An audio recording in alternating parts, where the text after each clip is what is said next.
గోత్రం వారే, లేవి గోత్రం వారు మాత్రమే చేయాలి, ఇంకెవరు చేయడానికి వెళ్ళలేదు అని దేవుడు వారిని సేవకులుగా, పరిచారకులుగా, యాజకులుగా, వాక్యోపదేశకులుగా వారిని నియమించుకుని సంఘములో వారిని నిలబెట్టుకున్నాడు, సన్నిధిలో వారిని నిలబెట్టుకున్నాడు.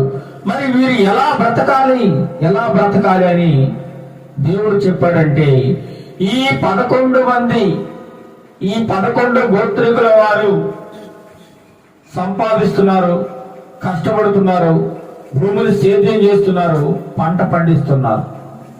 ఆ పండించిన దాంట్లోంచి, వారు సంపాదించిన దానిలోంచి ప్రతి ఒక్క గోత్రం వారు, ఈ 11 గోత్రికులు కూడా ప్రతి ఒక్క గోత్రంలో నుంచి